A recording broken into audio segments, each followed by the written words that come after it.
haine de ceux qui ont la hantise. C'est Loco Rodriguez, Et la Casa del Funky, Calavera, DJ Kerk pour Hip Hop Corner. dédicace. Le site hip hop. Haine de ceux qui ont la hantise, de leur putain de discours qui nous paralysent, hypnotisent. Mais fais face à ceux qui ont la main mise. Toujours en désaccord, frappe fort, tire à bout portant sur tous les mangements. Bah, le concept c'est toujours un peu le même, hein. C'est des thèmes un peu récurrents voilà, que j'utilise depuis des années. Voilà, donc des morceaux comme tu as dit, hein, comme And Dangerous ou Nouveau Régime ou Kill the Beast. Voilà, après le concept, il n'y a pas vraiment de concept. Nouveau Régime, bon c'est un peu dans le titre déjà, tu vois, c'est commencer l'année 2017, voilà, avec du neuf, quoi, tu vois. Donc Nouveau Régime, le concept il est un peu là-dedans. Après dans les thèmes utilisés dans les morceaux, c'est des thèmes un peu récurrents, c'est sur lesquels moi j'aime m'exprimer, quoi. Toujours en désaccord, frappe fort, tire à bout portant sur tous les mangements. Ouais, moi depuis le début, moi j'ai connu le rap à une époque où voilà, il y avait toutes ces étiquettes engagées, revendicatifs, militants, tous ces trucs-là. Moi j'en suis revenu un peu de ces étiquettes, tu vois, parce que ça m'a un peu gonflé, quoi, tu vois. Après, écoute l'album, écoute les morceaux, tu vois de quoi je parle. Si toi ça te parle, si ça te concerne, tant mieux, tu vois. Mais après, coller des étiquettes, bref, tu vois, moi ça me... Un coup c'est latino hip-hop, après c'est engagé, c'est militant, bon bref. T'écoutes le truc, si ça te parle, si tu trouves ça engagé, militant, tant mieux, tu vois. Après, effectivement, je pense que... maintenant, bon, tu dis que je suis un des rares, je sais pas, j'espère qu'il y en a d'autres qui continuent à utiliser ces thèmes-là, mais... je pense qu'avec l'évolution du rap, c'est des thèmes qui ont un peu disparu peut-être, tu vois. Ouais. Tu parles d'Assassin, c'est pas un groupe tout récent, tu vois. Eux ils ont toujours baigné là-dedans aussi, tu vois. Donc, mais bon, moi, nous, même avec mes collègues, voilà, on parle des thèmes et tout. Moi, c'est moi qui écris principalement, mais on est dans cet univers-là et on s'éclate dans cet univers-là, quoi, tu vois. Après. On ne cherche pas spécialement à être revendicatif ou militant ou engagé, on a des thèmes, on a envie de développer ces thèmes-là, on a envie de mettre ça au grand jour et voilà, on le fait. Après, on peut aussi aborder d'autres thèmes, quoi, comme on l'a déjà fait précédemment sur d'autres albums. Se restreindre, quoi. Pour la totalité du prisme. On aborde des sujets qui nous sont chers ou qui nous interpellent comme moi. Donc quoi, à travers ces textes, le fait, c'est des choses qui me parlent. Toujours en désaccord, frappe fort, tire à bout portant sur tous les mangements. Francky, c'est pareil, c'est un gars avec qui je suis en contact depuis pas mal de temps sur le net. On devait se voir, il devait venir en France, malheureusement il n'a pas pu. Et on est resté en contact, on avait cette volonté, lui comme moi, d'enregistrer des morceaux. Au début, il devait venir ici en France et on devait enregistrer 4-5 morceaux, tu vois. Et bon, bah, on a commencé par un, puisqu'il n'a pas pu venir, donc on a fait ça par internet et voilà. Toujours en désaccord, frappe fort, tire à bout portant sur tous les mangements. On s'intéresse, ouais, c'est notre délire un peu, ouais. Ouais, c'est notre délire, même si des fois ça peut être un peu décrié, un peu, tu vois, diabolisé, mais après je pense que c'est des choses après sur lesquelles tu es en droit de te poser des questions. Après le but c'est pas de tomber dans une espèce de folie là où tu vois, une paranoïa, t'es persuadé de certaines choses, voilà, il y a des trucs, il y a des thèmes sur lesquels que nous on trouve intéressants et vers lesquels on va, on s'interroge, on lit des trucs. La culture actuelle. Voilà, et on a le droit de se poser des questions et comme des fois on peut dire ouais bon là tu vois maintenant c'est vrai que sur ce genre de thème on peut trouver de tout et n'importe quoi, on trouve des mais c'est très concis dans ce que tu dis justement. Ouais, c'est pour ça que on trouve des grands illuminés qui sont dans ce délire là, on trouve des gens aussi qui sont complètement réfractaires à ces thèmes là, à ces sujets, pour lesquels faut pas en parler, etc. Complotistes, conspirationnistes, tout ce que tu veux. Ah, nous on fait notre tu truc. parles, le meilleur des mondes. Ouais, bah ouais, moi je l'ai lu, j'ai lu le c'est bouquin, ça. et voilà, ce bouquin-là, il m'a rendu ouf, quoi, tu vois. Parce que tu te dis, que tu vois les choses, comment elles évoluent, tu te dis, bon, quand même. Je pense qu'on est en droit de se poser des questions par rapport à ça. Bien sûr. Et moi, ça m'éclate, donc j'écris sur ces trucs-là. Et genre, c'est des trucs que j'ai envie de mettre en avant, quoi. Je rappe comme si c'était la dernière fois et puis basta. C'est un morceau voilà, que moi j'estime plus dans une mystique que vraiment religieux, même si il y a quand même quelques fils conducteurs un peu religieux, quoi. Mais c'est le morceau un peu mystique, un peu spirit du projet, quoi. Voilà. Un peu proléen. Ouais, mais tu sais, il y a des gens, quand ils ont vu le clip, tu vois, il y a eu deux sortes de personnes, tu vois, c'est assez marrant, tu vois. Il y a des gens qui nous ont dit qu'on était des pro-catholiques, tu vois, et à l'inverse, il y a des gens qui nous ont dit qu'on était des satanos, tu vois. Mais Kill the Beast, puis Donc, c'était Crowley aussi, c'était la référence. Ouais, et bon, au final, on est ni l'un ni l'autre, quoi, tu vois. Donc, c'est un constat, hein. C'est plus tu fais. ouais, c'est des thèmes qu'on met en avant, qu'on développe, tu vois. Je m'aperçois qu'en France, on lutte pour une espèce de pseudo-liberté et que finalement les gens se referment beaucoup plus, en fait, qu'ils vont vers la liberté, tu vois, parce que il y a des trucs, oh là là, tu sais, ça fait peur. Moi, il y en a, ils m'ont dit, ouais, ton clip, il fait peur. Qu'est-ce qui fait peur dans le clip? Tu vois, juste des signes religieux dans une église, tu vois. On n'a rien fait de fou, hein, tu vois, il n'y a pas de folie, hein, tu vois, c'est juste un décor. Surtout si tu enlèves toute l'imagerie, etc., dans le fond, le message est assez positif. Non, c'est ça. Oui. Tu es la bête, la bête qu'il y a en chacun d'entre nous, tu vois, il y a un peu aussi un contre-pied à tout ça, tu vois. Moi, j'invite les... Ça, t'enlèves toute cette imagerie, le message est foncièrement positif à la fin. C'est ça, hein. Fait appel au meilleur de chacun. Je sais qu'aujourd'hui, les gens, ils ont besoin d'images, que le clip est très important dans le développement d'un artiste. Et le clip, il est sympa. Moi, j'ai kiffé de faire ce clip et le résultat. Mais j'invite les gens à écouter la musique, à écouter les paroles et pas à s'effrayer comme ça, à se focaliser sur... Après, c'est de la musique, on est des artistes, on devrait être capable de pouvoir développer tous les concepts qu'on a envie, quoi. On vit dans cette époque que plus personne ne comprend. L'année du dragon a scellé le tournant. On ne croit plus en Dieu, mais le diable est bien vivant. Les flammes de l'enfer brûlent au sein même du Vatican. Qu'il se piche. Je rappe comme si c'était la dernière fois et puis basta. Bah là, pour le coup, on part dans un autre univers aussi. Voilà, qu'on avait aussi envie de mettre en avant, et c'est aussi pour ça que le EP à venir s'appelle Style de vie et que c'est le single du EP, parce que là on retrouve une ambiance un peu plus, comment on pourrait dire, festive, festive, joviale, quoi, tu vois. Et mais en même temps aussi quand tu écoutes le texte, bon bah voilà, ça parle aussi de trim, ça parle de s'accrocher parce que la vie elle est dure, mais que finalement ça va aller, ça va bien se passer. On est là pour prendre du bon temps aussi, et ça reste de la musique, et on est là aussi pour s'éclater, quoi. Je rappe comme si c'était la dernière fois et puis basta. Alors j'ai monté le groupe La Casa del Funky en 93. Taverny, banlieue nord parisienne, dans le 95, voilà. Après notre première apparition, effectivement, sur la compilation de Cha-Cha-Tac avec le titre Psycho Funky.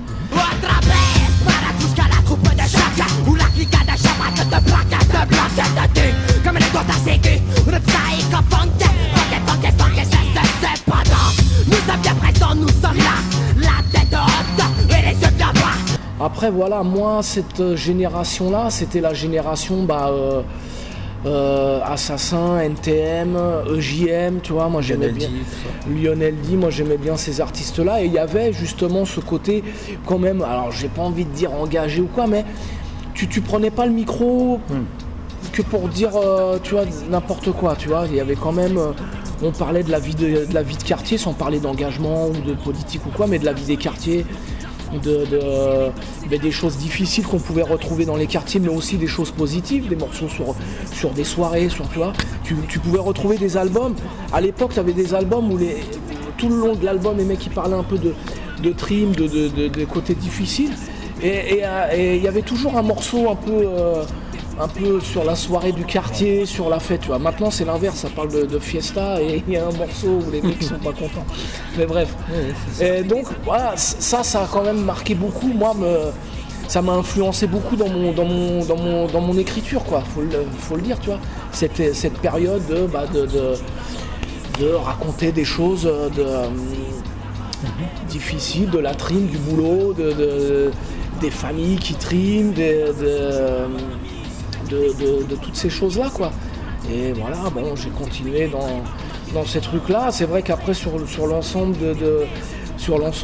des albums que j'ai pu faire, c'est vrai que tu retrouves difficilement des morceaux un peu plus jovial, quoi, tu vois. Mais ouais, c'était mon influence de ces années-là, quoi, du début des années 90. Et j'ai commencé à écrire comme ça. Après, pourquoi cette influence latino? Moi, je suis d'origine espagnole, hein, donc Rodriguez, c'est mon vrai nom de famille. Calavera est d'origine espagnole aussi. Et donc, il y avait quelques rappeurs, j'avais entendu quelques rappeurs qui rappaient en espagnol sur Radio Nova à l'époque.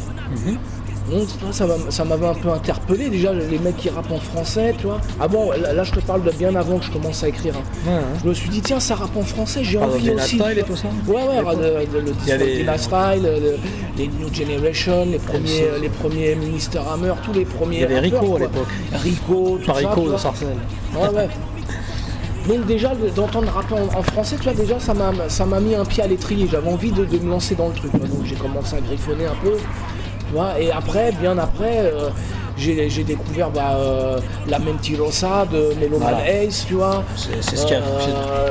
La Raza de Kid Frost et tout. J'ai dit, putain, les mecs, je me suis intéressé à cette culture chicanos là-bas de Los Angeles, de la West Coast. Et bon, après, voilà, j'ai pas lâché parce que je me suis engouffré dans cet univers et ça me parlait complètement, quoi. Il y a l'esthétisme, les signes religieux, et tout. Moi,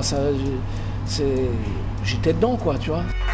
Je rappe comme si c'était la dernière fois et puis basta. J'ai rencontré le DJ Tony M, qui était de Taverny. Donc on a commencé à taffer ensemble. Après, il y a Ramon Cota qui nous a rejoints. Il a fait les bacs et il a embarqué avec lui Chiqui Pento. Là, avec les 4 membres, ça a été vraiment la Casa del Funky du début des années, de ces années-là, de 93, voilà, jusqu'à 98. Après, on a donc sorti Psycho Funky. Après on a intégré Colonel Keef, qui n'était autre que mon cousin, qui lui était plus dans un univers raga hip-hop, avec qui on a fait le EP Spanish Lab. Et effectivement, en 98, ça a splitté, voilà, les chemins, on n'était plus trop d'accord sur ce qu'on voulait faire, sur l'évolution du groupe. Donc ça a splitté, quoi, tout simplement. Et chacun a pris un peu sa route. Moi j'ai continué avec Chiqui Pento, avec qui on a enchaîné avec le maxi vinyle, toujours en désaccord, lève ton poing. Et en 2002 on a fait le premier album Entrain La Casa. Mais il a produit beaucoup aussi pour l'album.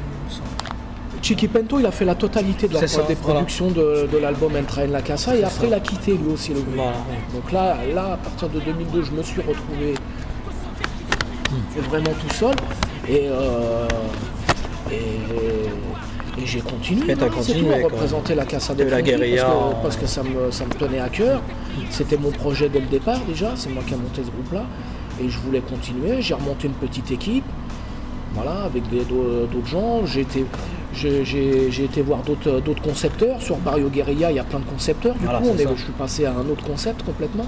Donc il y a plusieurs concepteurs musicaux sur cet album-là. Voilà, un gars comme Stelio qui m'a accompagné sur scène, sur la tournée de Entraîne la Casa. Après, il y a eu le collectif Casa Fonte Musique avec Il Capo Bastoni, le groupe Usitalerie. C'est ça. Voilà, jusqu'à ce que j'arrive ici à Toulouse, il y a une dizaine d'années, et que voilà, D'ailleurs, je remonte encore une nouvelle aventure de la Casa del Funky avec mes compadres. Je renais de mes cendres, la vie c'est magie, c'est magie, c'est magie. Ouais, bah Recta, il fait plaisir. Hein. Ouais, Recta, moi, il fait plaisir, Il fait moi. plaisir, il se fait plaisir. Voilà, exactement. Mais c'est l'essentiel. Non, moi je trouve ça très bien, mais il a tout compris, Recta, il a tout compris. C'est ce que j'aurais dû faire moi il y a 20 ans. Je l'ai pas... Voilà, c'est ce que j'aurais dû faire il y a 20 ans, que je voulais faire, que je n'ai jamais fait pour X raisons. Et aujourd'hui, la vie, voilà, j'ai une vie de famille, donc c'est un peu plus compliqué, mais ça viendra, j'arriverai à fouler le sol de la Californie un jour ou l'autre.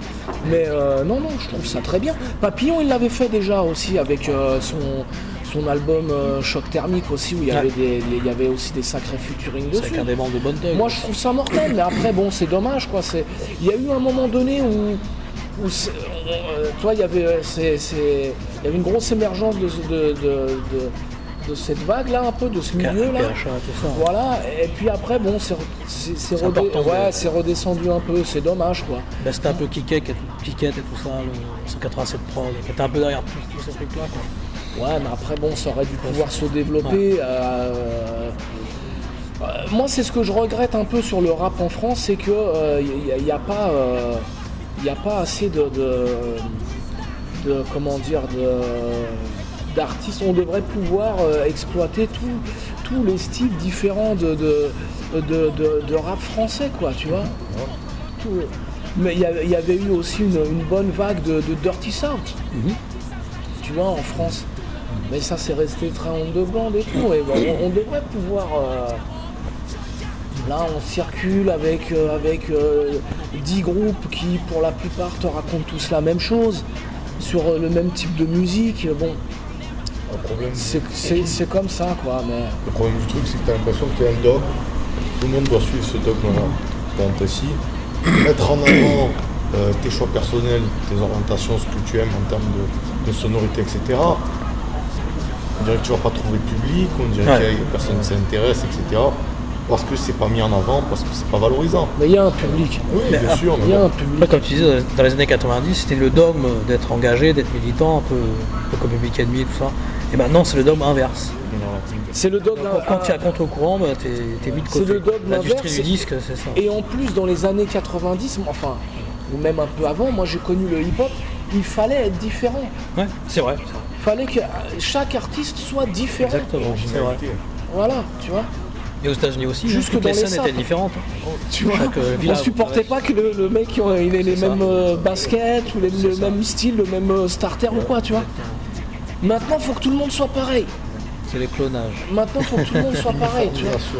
Et c'est triste, quoi. Je renais de mes cendres, la vie c'est magie, c'est magie, c'est magie. Il y en a plein, mais je vais dire pour moi, après peut-être ils auraient d'autres artistes à proposer, mais moi je vais dire Cypress Hill. Après je pourrais dire... je vais trop dire de classiques là. Ah ouais, c'est pas mal, un truc classique. Cypress Hill, Psycho Realm. Et après je vais dire pour vraiment...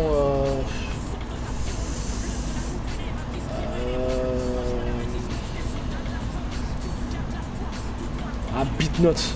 Allez, Beatnuts. Et les 3 producteurs.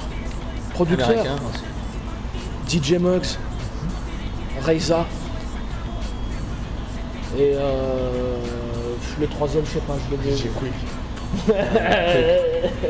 C'est sûr.